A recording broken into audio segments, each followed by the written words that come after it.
계속해서 본문의 고난과 오래 참음의 선지자의 예를 예레미야로 오늘 마지막으로 적용하겠습니다. 어제 여호야김 끝이 KIM 김으로 끝나는 여호야김 왕을 말씀을 드렸습니다.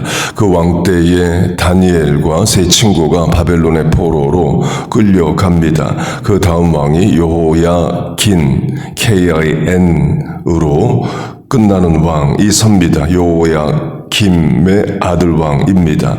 여호야긴은 왕이 된 지 3개월 만에 바벨론으로 다시 끌려갑니다. 그때 여호야긴 왕과 용사, 목공, 철공, 장인, 대장장이들을 잡아갑니다. 그러니까 일시키려고 잡아가는 거죠. 에스겔서와 시편 137편을 보면 그발 강가와 우리가 바벨론 강가에 앉아 울었다로 노역의 대상이 됩니다. 그 여호야긴 왕이 잡혀갈 때 에스겔이 잡혀갑니다. 에스겔 1장 2절 여호야긴 왕이 사로잡힌 지 5년 그달 초 닷새라 곧 다니엘과 에스겔은 3개월 차이로 바벨론에 붙잡혀 갑니다. 여호야긴 왕에 대해 예레미야의 예언은 이겁니다. 내가 너를 태어나지 않은 다른 지방으로 쫓아내리니 그곳에서 죽으리라. 그렇게 바벨론 왕이 침략을 해서 왕부터 에스겔까지 용사부터 대장장이까지 다 붙잡아 갑니다. 그리고 거짓 선지자들도 붙잡아 가요. 그리고 바벨론에서 거짓 선지자 중 2명인 아합과 시드기야를 불살라 죽입니다. 그러니까 하나님의 심판인 거죠. 본문으로 하면 주께서 정하신 결말이 있습니다. 당장에는 거짓 선지자가 득세하고 악이 이기는 것 같지만 반드시 하나님이 거짓을 심판하시고 악을 멸하시는 날이 옵니다. 그걸 믿으면 본문의 오래 참음과 인내를 할 수 있습니다. 결국 인내도 오래 참음도 믿음이 있어야 하는 거예요. 그렇게 여호야긴 왕이 바벨론으로 잡혀갑니다. 그리고 마지막 왕 시드기야가 섭니다. 요시야의 아들 여호아하스가 왕을 하다가 죽고 그래서 다시 요시야의 아들 여호야김이 왕을 하다가 바벨론에 끌려가고 그 여호야김의 아들 여호야긴 곧 요시야의 손자가 왕을 하다가 붙잡혀가고 다시 요시야의 아들 시드기야가 마지막 왕이 됩니다. 곧 마지막 왕 시드기야 입장에서는 아버지 요시야가 이집트와 대항하다가 죽은 것을 보고 형제 여호아하스가 죽은 것을 보고 조카 여호야김이 죽은 것을 보고 형제 여호야긴이 바벨론에 붙잡혀가는 것을 봤습니다. 곧 아버지 형제 조카 다 하나님의 뜻에 합당하지 못하게 살다가 죽는 것을 봐요. 계속된 하나님의 심판을 봅니다. 그리고 예레미야도 계속 붙어서 회개하라, 우상 숭배하지 말라를 외치는 것을 듣습니다. 그러면 시드기야는 회개하고 우상 숭배를 끊으면 되죠. 그러나 그게 안 됩니다. 시드기야는 더 우상 숭배를 합니다.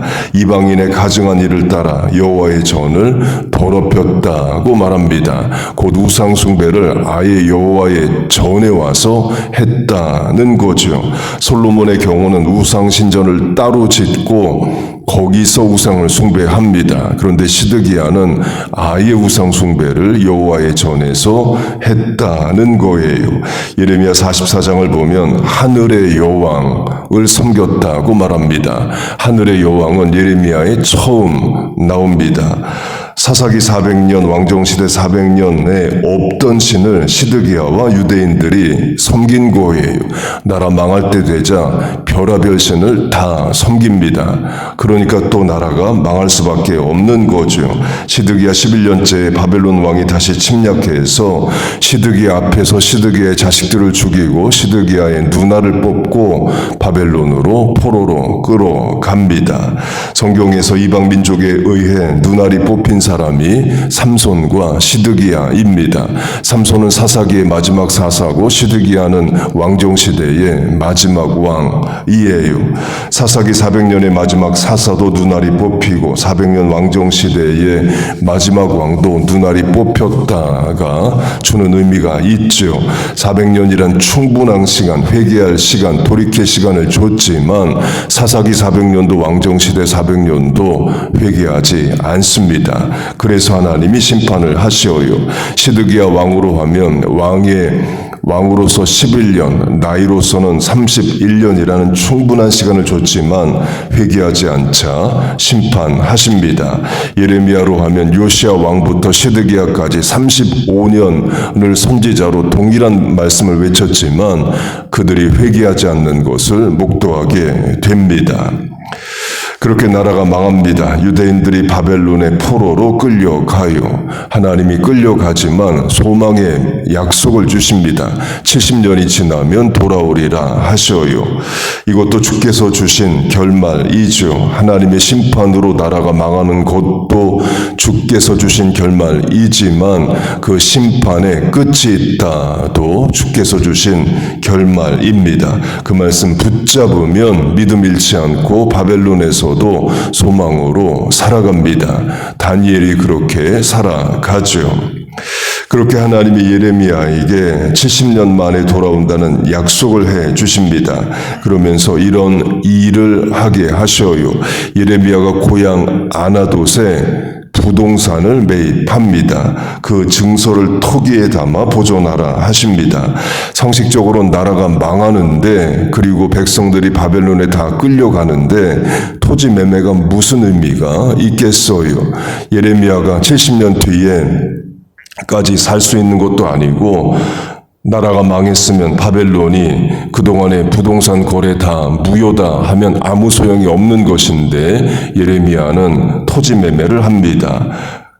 그 이유는 하나님이 70년 뒤에 이 땅을 회복하게 하실 것이다를 행동으로 보여주는 예언인 거예요. 은 70세겔을 예레미야는 주고 밭을 삽니다. 70년을 70세겔로 비유하는 거죠.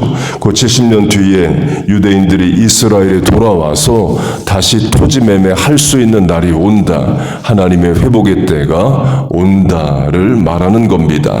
곧 예언에 말로 하는 구두 예언도 있지만 행동으로 보이는 예언도 있습니다. 에스겔로 하면 왼쪽으로 누워서 자는 것을 390일을 하고 오른쪽으로 누워서 자는 것을 40일을 하면서 예언을 합니다. 역시 이것도 몸으로 행동으로 하는 예언이죠. 그렇게 예레미야의 예언대로 바벨론의 침략으로 유다는 멸망합니다. 그리고 예레미야가 말한 70년 뒤에는 돌아온다는 예언도 합니다. 어떻게 70년이 되느냐? 바벨론이 70년 만에 망합니다. 그리고 페르시아가 들어서고 페르시아 왕 고레스 사이러스가 유대인들은 고토 이스라엘로 돌아가라를 명합니다. 그게 역대하 마지막 장 마지막 절이에요. 역대하는 페르시아 왕의 음성으로 끝납니다. 유대인들이 보는 성경의 마지막이 그겁니다. 우리가 보는 구약 성경의 마지막은 말라기지만 유대인의 히브리 성경의 순서는 역대하가 마지막이에요. 유대인의 성경의 마지막은 유대인들은 고토 예루살렘으로 돌아가라입니다. 소망의 말씀이죠. 그 소망 붙잡고 2000년 넘게 노력을 했고 결국 1948년 이스라엘이 독립합니다. 그때 독립을 허락한 도운 미국 대통령이 해리 트루만입니다. 그래서 해리 트루만은 내가 고레스와 같은 일을 했다를 늘 자랑을 했고 I am Cyrus라는 책도 씁니다. 그렇게 바벨론이 남왕국 유다를 멸망시킵니다. 그리고 아히감의 아들 그달랴를 유다 지역의 총독처럼 관리자로 세워둡니다. 곧 유다의 새로운 왕가를 만들어서 세워놓는 게 아니라 한 사람을 정해서 관리자로만 세워놓아요. 대표이사, 월급 사장처럼 만듭니다.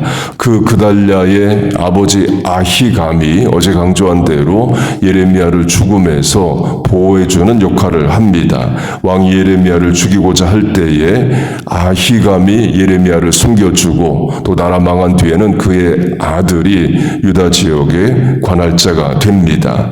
그렇게 바벨론이 예루살렘을 완전히 무너뜨립니다. 그래서 70년 뒤에 느헤미야가 방문을 했을 때도 폐허가 되어 있어요. 짐승이 지나가지 못한지라. 그러니까 말이 지나가지 못할 정도면 사람도 지나갈 수 없는 거죠. 그렇게 바벨론이 유다 왕국의 수도 예루살렘을 멸망시킵니다. 그런데 전설한 그달랴가 유다 지역의 관할자가 됩니다. 그런데 예루살렘은 완전히 파괴가 되었어요. 그래서 미스바에서 유다 지역을 관할하게 합니다. 사무엘이 기도했던 미스바가 바벨론 포로 시기에 이스라엘의 임시 수도와 같은 역할을 하게 됩니다. 물론 유대인들이 거의 다 바벨론에 끌려갔기 때문에 몇 사람 없습니다. 그래도 관할지의 수도 역할을 미스바가 하게 됩니다. 이것도 영적인 의미가 있죠. 나라 망했을 때에 사무엘 시대에 기도했던 미스바가 망명정부 수도와 같은 역할을 합니다. 사사기를 보면 전쟁이 나면 군인들이 미스바로 모여서 전쟁에 나갑니다. 국가 중대사에 모여 기도할 때에 미스바로 모입니다. 예루살렘의 수도가 되는 것은 다윗이 왕이 된 이후입니다.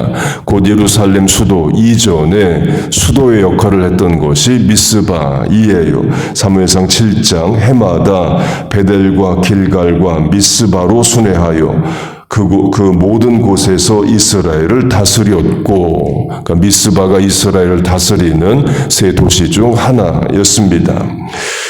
다음으로 예레미야는 그래서 어떻게 됐느냐입니다. 성경은 예레미야의 최후에 대해서 기록을 하지는 않습니다. 그러나 유대인의 전승에 의하면 예레미야는 이집트에 갔고 이집트 왕에 의해서 죽임을 당했다고 전해집니다. 곧 죽기까지 끝까지 죽도록 사명 감당한 자가 예레미야이에요. 곧 예레미야는 선지자로 부름받고 어려운 일만 하고 힘든 일만 하다가 죽은 선지자입니다.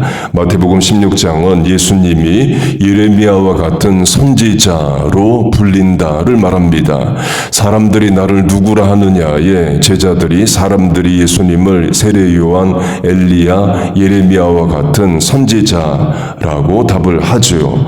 곧 예수님도 선지자들이 가셨던 오래 참음 고난, 인내의 길을 가십니다. 십자가가 그 증거이죠. 우리는 우리의 자리에서 가정, 학교, 직장, 사업, 교회, 대인관계에서 우리가 감당해야 될 사명과 고난, 인내, 오래 참음을 하면 되는 겁니다. 때론 뭘 하는 게 아니라 주께서 주신 결말이 날 때까지 자리 지키고 동일한 사명에 동일한 충성을 하는 것도 하나님이 원하시는 일이에요.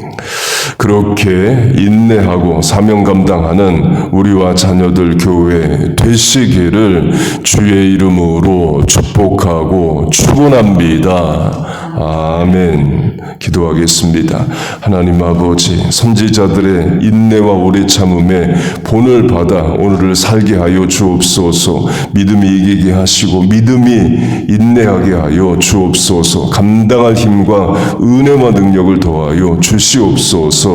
예레미야와 예수님의 본을 받아 끝까지 사명 감당하는 우리들 되게 하여 주옵소서. 오늘도 새벽에 기도의 자리를 지키며 기도합니다. 이 실천의 은혜와 복을 주시고 입술을 열어 간구하는 기도에 응답하여 주옵소서. 예수님의 이름으로 기도하옵나이다. 아멘.